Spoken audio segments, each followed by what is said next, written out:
ಏನೋ ಸೌಂಡ್ ಆಗ್ತಾ ಇದ್ರೆ ಒಳಗಡೆ ಕಾಡು. ಸೊ ಆ್ಯಕ್ಚುಲಿ ಇಲ್ಲಿ ವಿಡಿಯೋ ಮಾಡೋ ಹಾಗಿಲ್ಲ. Okay, thank you. ಕಾಡಂದಿಗಳು ನೋಡಿ. ಕಾಡಂದಿ ಇದೆ ನೋಡಿ, ತೋರಿಸ್ತೀನಿ. ನಾವು ಕನ್ನಡಿಗರಲ್ಲವೋ, ವಿಶಾಲ ಹೃದಯದವರು. Hi guys, welcome back to my channel. ಹಿಂದಿನ ವಿಡಿಯೋದಲ್ಲಿ ಹೇಳ್ದಾಗೆ ನನಗೆ ಕುದುರೆ ಮೇಲೆ ಹತ್ತಿ ರೈಡ್ ಹೋಗೋದು ಅಂದರೆ ತುಂಬಾ ಭಯ ಆಗಿತ್ತು. ಸ್ವಲ್ಪ ಮುಖದಲ್ಲಿ ಎಕ್ಸ್ಪ್ರೆಷನ್ ಅಷ್ಟು ಕೊಡ್ತಾ ಇರಲಿಲ್ಲ, ಬಟ್ ಒಳಗಡೆ ಎದೆಯೊಳಗಡೆ ಡವಡವ ಅಂತ ಹೊಡ್ಕೊತಾನೇ ಇತ್ತು. ಸೊ ಕುದುರೆ ಮೇಲೆ ಹತ್ತಿ ಒಂದು ಸ್ವಲ್ಪ ಹೊತ್ತಾದ ಮೇಲೆ ನನಗೆ ಬಂದಿದ್ದ ಫೀಲ್ ಹೆಂಗಿತ್ತು ಅಂತ ಅಂದರೆ,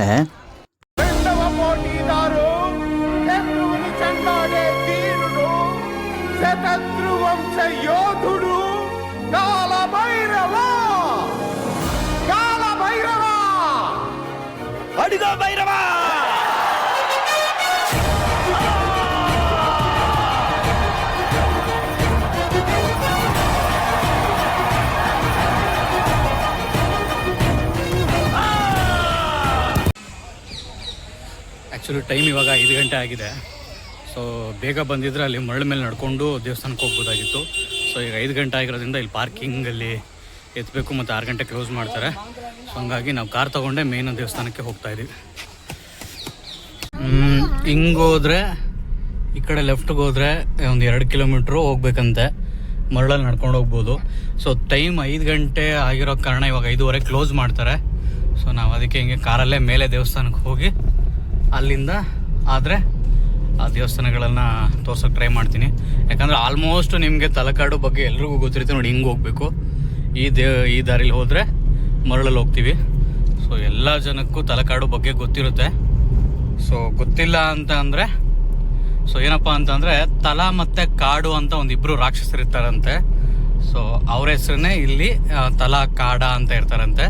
ಸೊ ಅವ್ರ ಹೆಸ್ರನ್ನೇ ಇಲ್ಲಿಗೆ ಇಟ್ಟಿರೋದು ತಲಾ ಕಾಡು ಅಂತ. ಸೊ ಇದು ದೇವಸ್ಥಾನಕ್ಕೆ ಹೋಗೋ ದಾರಿ ನೋಡಿ, ಈ ಕಡೆ ಇದೆ. ಸೊ ಒಂದು 2-3 ಸೈಡಿಂದ ಹೋಗ್ಬೋದು. ಸೊ ಕಾರಲ್ಲಿ ಕೂಡ ಹೋಗ್ಬೋದು, ಅದನ್ನು ಡೈರೆಕ್ಟ್ ದೇವಸ್ಥಾನಕ್ಕೇ ಹೋಗ್ತೀವಿ. ಸೊ ಬನ್ನಿ ಹೋಗೋಣ ದೇವಸ್ಥಾನಕ್ಕೆ, ನೋಡೋಣ. ಆ ಪಂಚಲಿಂಗೇಶ್ವರ ಅಂತ ಹೇಳ್ತಾರೆ, 5 ಲಿಂಗಗಳಿದಾವಂತೆ.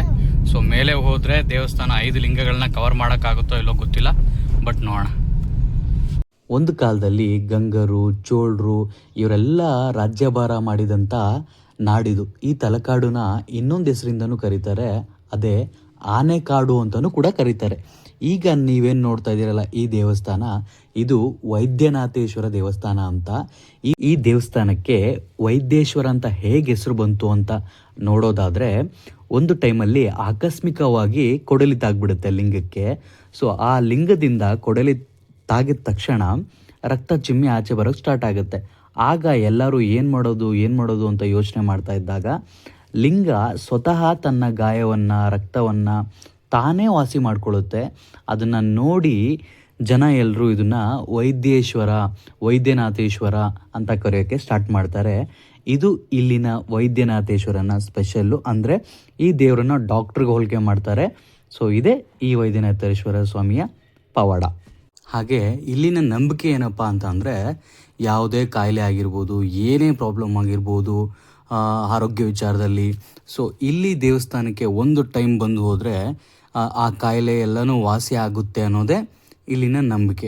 ಹಾಗೆ ಈ ದೇವಸ್ಥಾನಕ್ಕೂ ಮತ್ತು ಶ್ರೀರಂಗಪಟ್ಟಣಕ್ಕೂ ಒಂದು ಲಿಂಕ್ ಇದೆ. ಆ ಲಿಂಕ್ ಏನಪ್ಪ ಅಂತ ಅಂದರೆ, ಶ್ರೀರಂಗಪಟ್ಟಣನ ಆಗ ಶ್ರೀರಂಗರಾಯ ಅಂತ ಒಬ್ಬರು ಆಳ್ತಾ ಇರ್ತಾರೆ.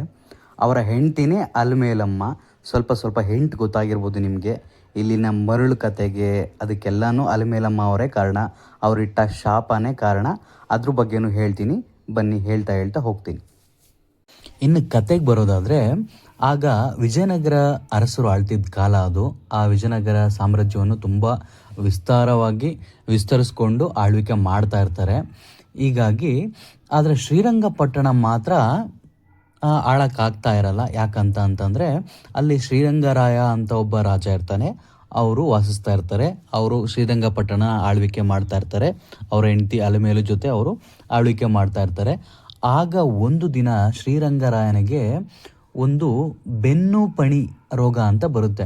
ಅದು ತುಂಬ ಕಷ್ಟ ಅಂತೆ ವಾಸಿ ಆಗೋದು. ಸೊ ಆಗ ಅಲ್ಲಿನ ಶ್ರೀರಂಗಪಟ್ಟಣದ ರಾಜ್ಯ ವೈದ್ಯರು ಏನು ಮಾಡ್ತಾರೆ ಅಂದರೆ, ನೀವು ಹೋಗಿ ವೈದ್ಯನಾಥೇಶ್ವರ ಸ್ವಾಮಿ ದೇವಸ್ಥಾನಕ್ಕೆ ಹೋಗಿ ಪೂಜೆ ಮಾಡಿಕೊಂಡು ಬನ್ನಿ ಅಂತ ಹೇಳ್ತಾರೆ. ಆಗ ಶ್ರೀರಂಗರಾಯ ಮತ್ತು ಅಲಮೇಲಮ್ಮ ಅವರು ಶ್ರೀರಂಗರಾಯರು ಶ್ರೀರಂಗಪಟ್ಟಣದಿಂದ ವೈದ್ಯನಾಥೇಶ್ವರ ಸ್ವಾಮಿ ದೇವಸ್ಥಾನಕ್ಕೆ ಹೊರಡ್ತಾರೆ. ಹೊರಡೋ ಮಾರ್ಗ ಮಧ್ಯದಲ್ಲೇ ಅಂದರೆ ದಾರಿಯಲ್ಲೇ ಶ್ರೀರಂಗರಾಯ ಅವರು ತೀರ್ಕೊಂಡ್ಬಿಡ್ತಾರೆ. ಎಷ್ಟೇ ಪ್ರಯತ್ನ ಪಟ್ಟರು, ಚಿಕಿತ್ಸೆ ನೀಡಿದ್ರು ಏನೂ ಮಾಡೋಕ್ಕಾಗಲ್ಲ. ಸೊ ಇದಾದಮೇಲೆ ತೀರ್ಕೊಂಡ ನಂತರ ರಾಜ ಒಡೆಯರು ಏನು ಮಾಡ್ತಾರೆ ಅಂತಂದರೆ, ಶ್ರೀರಂಗಪಟ್ಟಣ ಆಳ್ತಿದ್ದ ಶ್ರೀರಂಗರಾಯ ಕಾಯಿಲೆಯಿಂದ ಮರಣ ಹೊಂದ್ತಾರೆ.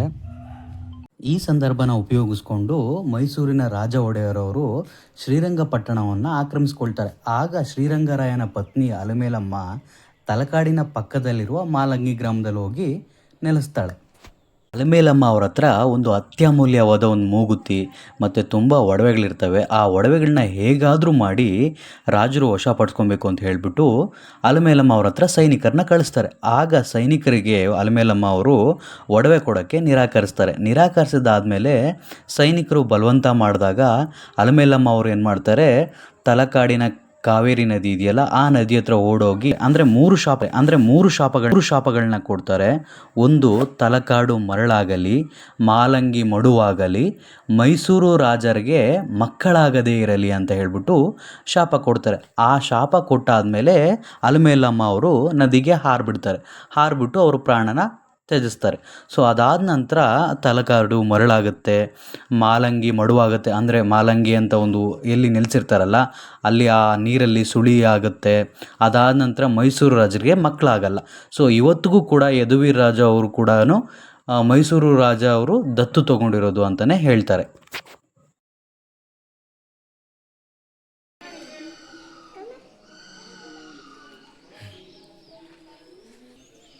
ಸೊ ಆ್ಯಕ್ಚುಲಿ ಇಲ್ಲಿ ವಿಡಿಯೋ ಮಾಡೋ ಹಾಗಿಲ್ಲ, ಸೊ ನಾನು ಮಾಡ್ತಾಯಿದ್ದೀನಿ.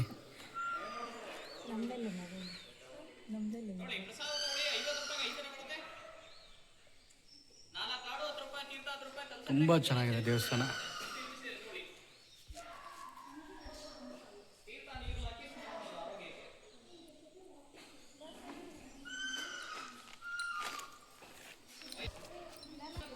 ಏನು ಮರ? ಅರಳಿ ಮರನಾ ಇದು? ಮತ್ತೆ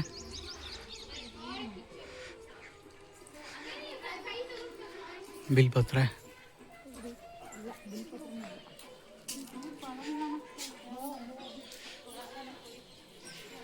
ದೇವಸ್ಥಾನ ಫ್ರಂಟ್ ಎಲ್ಲ ಹೇಗಿದೆ ನೋಡಿ.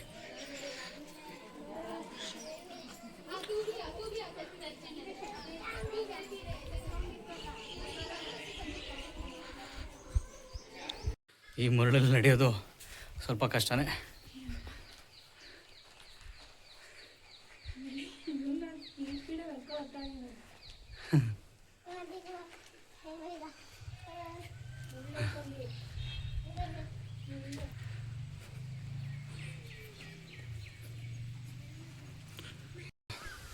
ನಾವು ಲೇಟ್ ಆಗಿರೋ ಕಾರಣ ಫುಲ್ಲು 5 ಪಂಚಲಿಂಗೇಶ್ವರನು ವಿಸಿಟ್ ಮಾಡೋಕ್ಕಾಗಲ್ಲ ಅನಿಸುತ್ತೆ. ಸೊ ಒಂದು ವೈದ್ಯನಾಥ ನೋಡಿದ್ವಿ, ಇನ್ನೊಂದು ನೆಕ್ಸ್ಟ್ ಇಲ್ಲಿ ಯಾವುದಿದೆ ನೋಡೋಣ. ಬಟ್ ಇಲ್ಲಿ ಪಾತಾಳೇಶ್ವರ ಸ್ವಾಮಿ ದೇವಸ್ಥಾನ ಇದೆಯಂತೆ. ಸೊ ನೋಡೋಣ ಇಲ್ಲಿ. ಬಟ್ ಇದು ಸುಮಾರು ಒಂದು 2 ಕಿಲೋಮೀಟ್ರ್ ಡಿಸ್ಟೆನ್ಸ್ ಇರೋದ್ರಿಂದ ನಾವು ಪೂರ್ತಿ ಕವರ್ ಮಾಡೋಕ್ಕಾಗಲ್ಲ. ಸೊ ಟೈಮ್ 6 ಗಂಟೆ ಆಗೋಗ್ಬಿಟ್ಟಿದೆ. ನಾವು ಬಂದಿದ್ದು ಸ್ವಲ್ಪ ಲೇಟ್ ಆಯಿತು. ಸೊ ಅದಕ್ಕೆ ಎಷ್ಟಾಗುತ್ತೋ ಅಷ್ಟು ನೋಡಿಕೊಂಡು ಮತ್ತೆ ನಾವು ಮೈಸೂರಿಗೆ ಹೋಗೋಣ. ಸೊ ಇದು ಪಾತಾಳ ಸ್ವಾಮಿ ದೇವಸ್ಥಾನ ಅಂತ.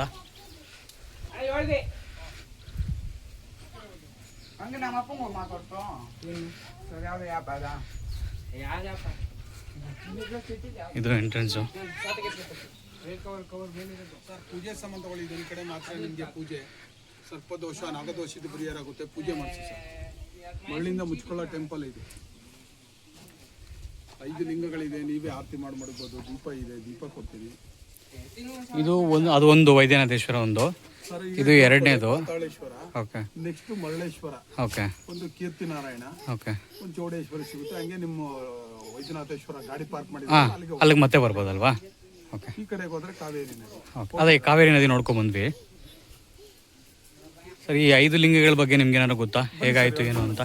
ಸರಿ, ಓಕೆ. ಬನ್ನಿ, ಪೂಜೆ ಸಮಯದ ಹತ್ರ ಒಂದೊಂದು ದೀಪ ಬೇಡ. ಒಂದು ಇಲ್ಲೇ ಪಂಚಲಿಂಗ 5 ಇರೋದು ಮೇಡಮ್. ಎಲ್ಲ ಸೇರಿ 120 ರೂಪಾಯಿ ಅಂತ. 2 ಸೇರಿ 120. ಅಲ್ಲಿ ತಗೊಂಡಿರೋ ದೀಪನ ಇಲ್ಲಿ ಹಚ್ಚಬೇಕು. ಸೊ ಇದು ಪಾತಾಳ ಲಿಂಗೇಶ್ವರ ಅಂತ.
ನಾಥೇಶ್ವರ, ಎರಡನೇದು ಬಂದು ಪಾತಾಳೇಶ್ವರ, ಓಕೆ. ಮೂರನೇದು ಮರಳೇಶ್ವರ, ನಾಲ್ಕನೇದು ಮಲ್ಲಿಕಾರ್ಜುನೇಶ್ವರ. ನೋಡಿ, ನಾಲ್ಕನೇದು ಮಲ್ಲಿಕಾರ್ಜುನೇಶ್ವರ. ಇಲ್ಲಿಂದ 5 ಕಿಲೋಮೀಟರ್ ಆಗುತ್ತೆ. ಓಕೆ. ಇಲ್ಲಿಂದ ತಲಕಾಡಿಂದ ಅರ್ಕೇನಾಥೇಶ್ವರ ಅಂತ, ಅರ್ಕೇಶ್ವರ ಅಂತ, ಅದು ಶಿವಲಿಂಗ 5ನೇದು. ಅದು ಇವು 5 ಸೇರಿ 12 ವರ್ಷಕ್ಕೊಂದ್ಸರಿ ಪಂಚಲಿಂಗ ದರ್ಶನ ಅಂತ ಮಾಡ್ತಾರೆ ಸರ್. ಮೊದಲನೇದು ಕಾರ್ತಿಕ್ ಸೋಮವಾರ 5 ಬರಬೇಕು, 5 ಶ್ರಾವಣ ಶನಿವಾರ, 5 ಕಡೆ ಕಾರ್ತಿಕ್ ಸೋಮವಾರದಲ್ಲಿ ಅಮಾವಾಸ್ಯೆ ಬೀಳಬೇಕು, ಕುಹು ಮತ್ತೆ ವಿಶಾಖ ನಕ್ಷತ್ರ ಬರಬೇಕು. ಆವಾಗ ಮಾತ್ರ 12 ವರ್ಷ 13 ವರ್ಷಕ್ಕೊಂದ್ಸರಿ ಪಂಚಲಿಂಗ ದರ್ಶನ ವಿಶೇಷ ಜಾತ್ರೆ ಆಗೋದು. ನೋಡಿ, ಇದು ಬಂದು ಪಾತಾಳೇಶ್ವರ ಅಂತ. ಇದು ಮಳೆ ಗಾಳಿ ಬಂದಾಗ ನೀರು ಮರಳೆಲ್ಲ ತುಂಬಿಕೊಳ್ತಾ ಇತ್ತು. ಇವಾಗೆಲ್ಲ ಸುತ್ತಲೂ ತಡೆಗೋಡೆ ಕಟ್ಟಿದ್ದಾರೆ. ಅಲ್ಪ ಸ್ವಲ್ಪ ಮರಳು ಹೋಗುತ್ತೆ. ಪ್ರತಿ ಕಾರ್ತಿಕ್ ಸೋಮವಾರ ಬಂದಾಗ ಮರಳೆಲ್ಲ ತೆಗೆದು ದೇವ್ರ ದರ್ಶನ ಮಾಡ್ತಾರೆ ಸರ್. ಇಲ್ಲಿ ಇವು 5 ಲಿಂಗಗಳು ಪಂಚಲಿಂಗಗಳಿರೋದು. ಇಲ್ಲಿ ಬಂದು ಒಂದು ವಿಷ್ಣು ದೇವಸ್ಥಾನ ಇದೆ, ಒಂದು ಚೌಡೇಶ್ವರಿ ಅಮ್ಮನವ್ರ ದೇವಸ್ಥಾನ ಇದೆ, ಅಲ್ಲಿ ಈರಭದ್ರೇಶ್ವರ ಭದ್ರಕಾಳಮ್ಮನ ದೇವಸ್ಥಾನ ಇದೆ, ಕಾವೇರಿ ನದಿ ಸರ್. ಇಷ್ಟೇ ಇರೋದು ಇಲ್ಲಿ ದೇವಸ್ಥಾನ. ಈಗ 1, 2, 3 ಸರ್, 3. ಇನ್ನ 4, 5 ಮಲ್ಲಿಕಾರ್ಜುನೇಶ್ವರ, ಅದು ನೋಡಕ್ಕಾಗಲ್ಲ. ಓಕೆ. ಇಲ್ಲಿಂದ 5 ಕಿಲೋಮೀಟರ್ ಅರ್ಕೇಶ್ವರ ನೋಡಕ್ಕಾಗಲ್ಲ. ಓಕೆ. 5 ಕಿಲೋಮೀಟರ್ ಆಯ್ತು. ಓಕೆ. ಅದಕ್ಕೆ ನೀವು ನೋಡಕ್ಕಾಗಲ್ಲ ಅಂದ್ಬಿಟ್ಟು ಒಂದೇ ಕಡೆ ದೀಪ ಅಣಿಸಿದ್ದು. ಇದು 5 ಲಿಂಗ. ಮರಳು ತೆಗಿಬೇಕಾದ್ರೆ 5 ಲಿಂಗ ಸಿಕ್ಕಿರೋದು ಅದು. ಓಕೆ. ನೆಕ್ಸ್ಟ್ ಒಂದು ವಿಷ್ಣು ದೇವಸ್ಥಾನ ಇದೆ, ಮರಳೇಶ್ವರ ಇದೆ, ಚೌಡೇಶ್ವರ ಇದೆ ಸರ್. ಈಗ ಇಲ್ಲಿ ಹಿಂಗ್ ಹೋದ್ರೆ ಯಾವ ದೇವಸ್ಥಾನ ಸಿಗುತ್ತೆ? ಮರಳೇಶ್ವರ, ಓಕೆ, ಚೌಡೇಶ್ವರಿ, ಲಾಸ್ಟ್ ಅಲ್ಲಿ ಕೀರ್ತಿನಾರಾಯಣ. ನೋಡಿ, ಓಕೆ, ತುಂಬಾ ಚೆನ್ನಾಗಿದೆ. ಸರಿ. ನೀವು 12 ಅಡಿ ವಿಗ್ರಹ ನೀವು ತಿರುಪತಿಲಿ ನೋಡಕ್ಕಾಗಲ್ಲ, ಇಲ್ಲಿ ಆರಾಮಾಗಿ ನೋಡ್ಬೋದು ಸರ್. ಓಕೆ.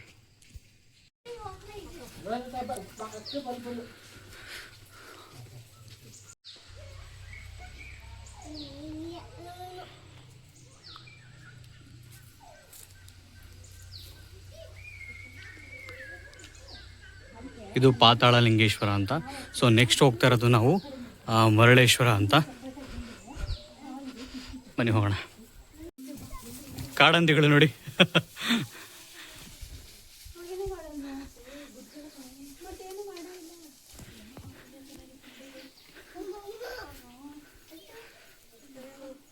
ಸೂಪರ್, ನೋಡೋದ್ರಲ್ಲ ಕಾಡಂದಿಗಳನ್ನ. ಈಗ ಹೋಗಿದ್ದು ಕಾಡಂದಿಗಳ ಗುಂಪು. ಸುತ್ತಮುತ್ತ ಪೂರ್ತಿ ಕಾಡು. ಪ್ರಣತಿ, ಹೇಗಿದೆ ಪ್ಲೇಸು? ಚೆನ್ನಾಗಿದೆಯಾ? ಸುಸ್ತಾಯ್ತಾ ನಡೆದು? ರೂಢಿ ಇದೆಯಾ? ಅದೇ ನಿಮ್ಮನೆ ಮುಂದೆ ಪೂರ್ತಿ ಮರಳೇನ ಇರೋದು? ಬೀಚ್ ಮುಂದೆಗಡೆ ಅಂತಾನೆ ಇರೋದು ನಿಮ್ಮನೆ? ಲಾಸ್ಟ್ ಟೈಮ್ ಇಲ್ಲಿಗೆ ಬಂದಿದ್ದಾ? ಮತ್ತೆ ಬಂದಿಲ್ಲ ಅಂತ ಹೇಳ್ದೆ. ಓ, ಈ ಜಾಗ ಅಂತ ಗೊತ್ತಿರಲಿಲ್ಲ. ಏನಕ್ಕೆ ಬಂದಿದ್ದೆ ಇಲ್ಲಿಗೆ? ಸ್ಕೂಲ್ ಟ್ರಿಪ್ಪಲ್ಲಿ ಬಂದಿದ್ರಾ? ಸೊ ಏನಕ್ಕೆ ಬಂದಿದ್ದೆ ಅಲ್ಲ, ಯಾವಾಗ ಬಂದಿದ್ರಿ ಅಂತ ಕೇಳಬೇಕಿತ್ತು ನಾನು. ಸಾರಿ.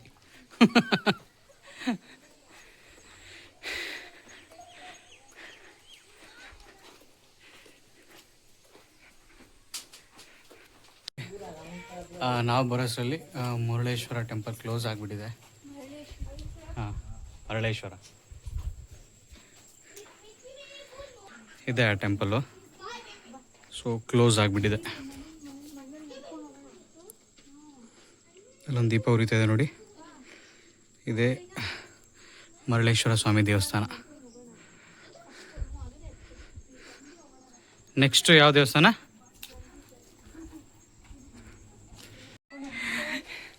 ಏನೋ ಸೌಂಡ್ ಆಗ್ತಾ ಇದೆ ಒಳಗಡೆ, ಕಾಡೊಳಗಡೆ. ಹಾಂ, ಇಲ್ಲಿ ಏನೋ ಸೌಂಡ್ ಆಗ್ತಾ ಇದೆ. ಹಾಂ, ಏನು ಬೇಗ ಬರ್ಬೇಕಾ? ಒಟ್ಟಲ್ಲಿ ಏನೋ ಸೌಂಡ್ ಆಗ್ತದೆ ಅಲ್ಲ?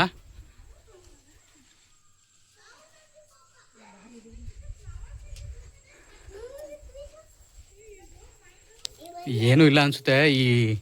ಈ ನವಿಲು ಮತ್ತು ಅಳಿಲು ಇವುಗಳೆಲ್ಲ ಅಲ್ಲಿ ಕೆಳಗಡೆ ಇಳಿದು ಏನಾದ್ರು ತಿನ್ನಬೇಕಾದ್ರೆ ಅಥವಾ ಏನಾದರೂ ಓಡಾಡಬೇಕಾದ್ರೆ ಹೀಗೆ, ಮತ್ತು ಈ ಕಾಡಂದಿ ಅದು ಕೂಡ ಇದೇ ಥರ ಸೌಂಡ್ ಬರುತ್ತೆ. ತುಂಬ ಕಷ್ಟನಪ್ಪ. ನೆಲದ ಮೇಲೆ ನಡೆದ್ಬಿಡ್ಬೋದು ನೋಡಿ. ಕಂಪ್ಲೀಟ್ ಮರಳು. ಈ ಮರಳು ಎಷ್ಟಂತ ನಡ್ಕೊಂಡು ಹೋಗ್ತೀವಿ? ಒಂದು 3 ಕಿಲೋಮೀಟ್ರ್ 2 ಕಿಲೋಮೀಟ್ರ್ ನಡೆದಿದ್ದೀವಿ.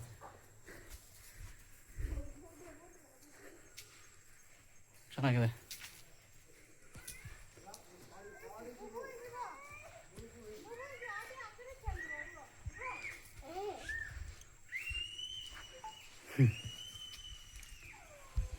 ನೋಡಿ ಎಷ್ಟು ಚೆನ್ನಾಗಿದೆ ಪಾಡಿ.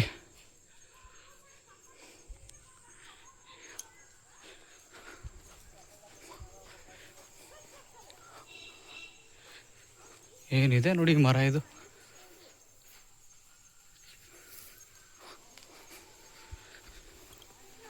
ಕೊನೆಗೂ ಹಂಗೆ ಸುತ್ತಾಡಿಕೊಂಡು ಕೆಳಗಡೆ ಬಂದ್ವಿ ಅನಿಸುತ್ತೆ. ಇನ್ನೊಂದು ದೇವಸ್ಥಾನ ಇದೆ, ನೋಡ್ಕೊಂಡು ಹೋಗೋಣ. ಇದು ಚೌಡೇಶ್ವರಿ ದೇವಸ್ಥಾನ.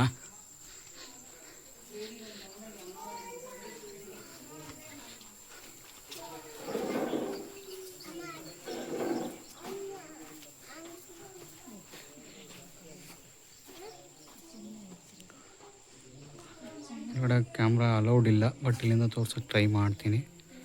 ಕಾಣಿಸ್ತು ಅನ್ಕೊತೀನಿ.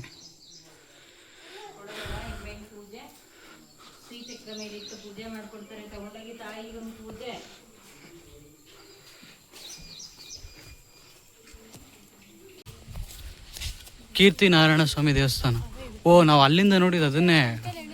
ಓಕೆ. ಏನು ಮೂರ್ತಿ ತಿರುಪತಿಲಿಗಿಂತ ಜಾಸ್ತಿ ಹೈಟ್ ಇದೆಯಾ ಅಂತ ಇಲ್ಲಿ?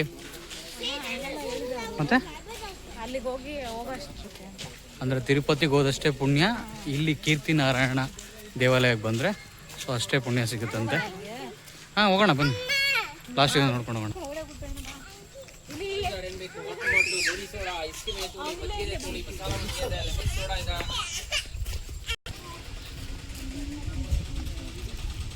ಯಾವುದೋ ಒಂದು ಮೂರ್ತಿ ಇದೆ ನೋಡಿ, ಎಷ್ಟು ಚೆನ್ನಾಗಿದೆ.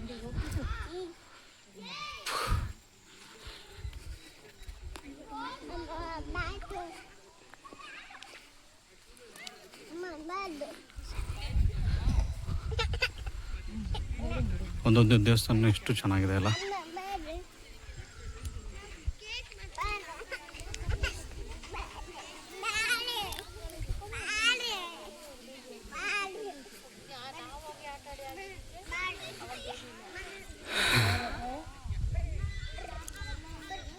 ಎಷ್ಟು ಅದ್ಭುತವಾಗಿದೆ ಮುಂದೆಯಿಂದ ನೋಡೋಕ್ಕೆ.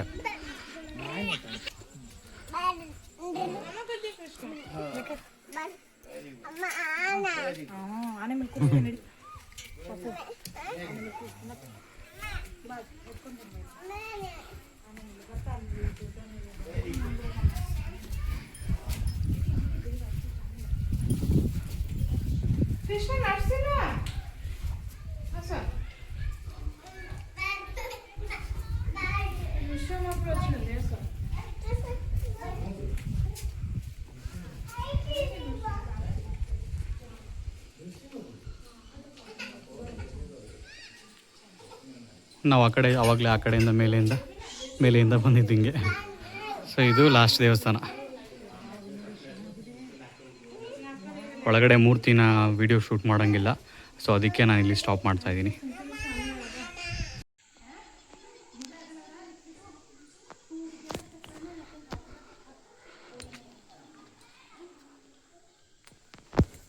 ಕಾಡಂದಿ ಇದೆ ನೋಡಿ, ತೋರಿಸ್ತೀನಿ. ಬಟ್ ಹತ್ರ ಹೋದೆ